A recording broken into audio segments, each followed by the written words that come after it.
Oke sob, kembali lagi di pertandingan hari ini. Gue akan membahas di match yang akan bermain di Brazil Serie A ya. Pasalnya di liga-liga Eropa sedang dalam libur dan tentunya mungkin untuk pertandingan esok hari baru ada Liga Indonesia. Namun untuk pertandingan hari ini gue akan membahas Corinthians akan berhadapan dengan Atletico Go di mana sudah memasuki babak ke-28 Serie A Brazil. Amerika MG sendiri ini di pertandingan terakhir mengalami kekalahan atas Corinthians, di mana Corinthians yang nantinya akan bermain sebagai tim tuan rumah ini mengalami kekalahan di pekan lalu ya. Ini sangatlah menjadi peluang bagi mereka untuk kembali meraih 3 poin bagi tuan rumah Corinthians. Karena gue melihat bahwa Atletico Go sendiri dalam 4 laga terakhir mengalami kekalahan berturut-turut, di mana mengalami kekalahan atas Internasional, Coritiba, Sao Paulo, dan juga Atletico MG. Dan ini diperkuat oleh posisi mereka yang berada di dasar klasemen di peringkat kedua, di mana Atletico Go ini jika bermain sebagai tim tandang dalam 13 laga baru mencetak 7 angka. Tentu saja ini menjadi rekor yang sangat buruk ya. Apalagi Corinthians sendiri terbilang cukup baik apabila bermain di kandang sejauh ini. So prediksi gue sih pertandingan ini sepertinya akan dimenangkan oleh Corinthians dengan skor telak yakni pastinya 2-0. Kita beralih ke Coritiba akan berhadapan dengan Ceará masih di Brazil Serie A di mana tuan rumah juga mengalami kekalahan pekan lalu berhadapan dengan Botafogo 2-0 di pertandingan yang lalu ketika sebelumnya memenangkan laga atas Atletico Go.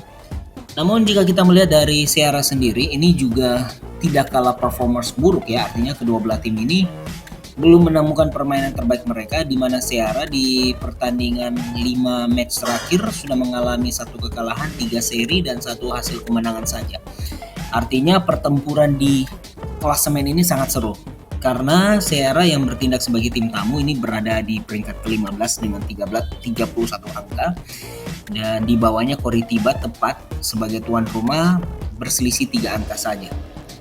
Dan apabila pertandingan ini menghasilkan salah satu pemenang, tentu akan menjauhkan mereka dari zona degradasi yang mana hanya berselisih 1 angka di bawah mereka. So prediksi gue pertandingan ini akan terjadi pertandingan hidup dan mati. Namun jika gue melihat secara statistik dan secara histori pertemuan tim, bahwa Coritiba ini jika berhadapan dengan Ceará ini selalu mengalami kekalahan. So prediksi gue secara histori sepertinya Ceará sih lebih diunggulkan, akan memenangkan laga ini dengan skor Coritiba 0 dan Ceará 2. Kita lanjut di Fluminense berhadapan dengan Juventude. Tuan rumah sendiri pastinya sangat mendominasi, berada di peringkat ketiga dengan torehan 48 angka. Jika mereka menang, mereka mampu untuk menggeser Internasional di posisi runner up.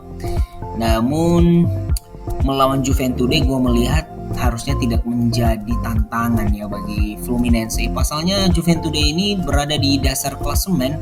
Di musim ini secara keseluruhan mereka baru meraih 19 angka dari 27 pertandingan.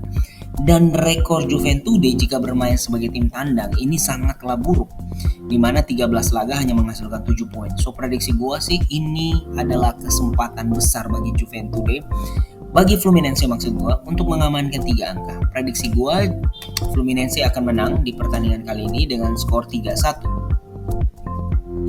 Kita lanjut di Fortaleza berhadapan dengan Flamengo sebagai peringkat keempat. Flamengo ini membutuhkan banget ya 3 angka, karena 3 angka ini akan membawa mereka bersaing dengan Fluminense dan Internasional di posisi runner up dan juga tetap membuka peluang mereka berada di perebutan Serie A Brazil musim ini. Namun jika mereka terpeleset dan mengalami kekalahan, Corinthians dan Atletico PR sudah siap untuk menjegal mereka dengan hanya berselisih 1 angka. Tentunya ini bukan kabar baik ya, pasalnya kita melihat bahwa Fortaleza ini juga berada di papan tengah ya. Dan juga kalau gue melihat bahwa Fortaleza sendiri ini jika bermain sebagai tuan rumah kerap kali sering menyulitkan lawan-lawannya. Apalagi jika kita menelisik bahwa beberapa pertandingan Fortaleza yang terakhir ini sempat mengalami fase-fase kemenangan ya. Hanya saja di 3 pertandingan terakhir mereka gagal memenangkan 1 laga pun. Tapi kabar baiknya bagi Flamengo, jika mereka bertemu dengan Fortaleza ini selalu meraup hasil yang cukup menggembirakan. Terbukti dalam beberapa laga terakhir Flamengo hanya mengalami 1 kekalahan dan sisanya di mana 3 pertandingan mampu dimenangkan oleh Flamengo dan 1 selesai. Artinya dominasi yang terjadi di sini, gue meyakini bahwa Flamengo akan memenangkan laga ini dengan skor 1-3. Oh ya, kami juga sedang mengadakan event, udah gua share di layar monitor, kalian bisa lihat sendiri, dan juga di deskripsi udah gua paparkan. Jangan sampai ketinggalan dan terus dukung channel ini dengan cara subscribe dan like.